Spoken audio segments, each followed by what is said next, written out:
Alright, now I've been referring to a dog in the first lesson. I've got rid of the cat, and we'll go and get the dog sprite and start doing some things with the dog.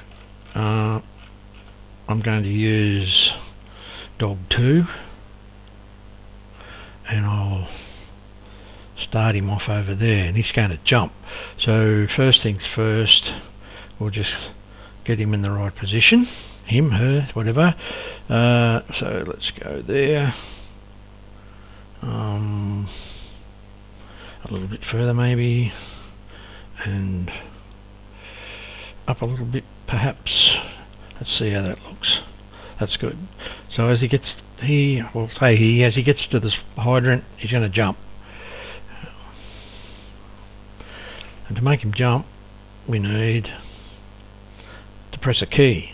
So we will press the up arrow, and when we press the up arrow, we'll use a glide to go up and a glide to go down. So to go up and down, let's see how that looks. See if we've got some gliding happening here. Yep, we do. And we might speed it up a little bit.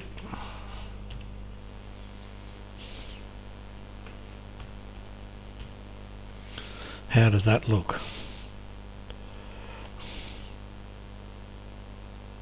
Alright, and if we want the dog to actually move across the screen, then we need to do this. Alright, and we'll have to do some tweaking again in a minute as well. So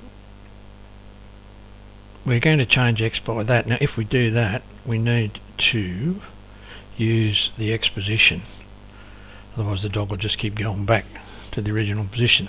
So let's see if that's working.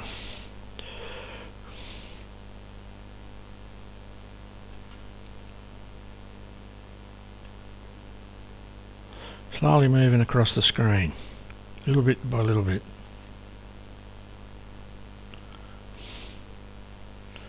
That's good.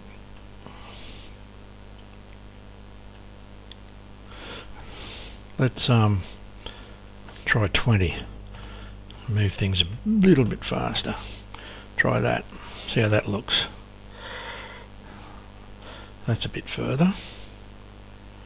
So dog is moving across the screen, and of course the next thing is what happens when the dog doesn't get over the hydrant, which is what we'll do next.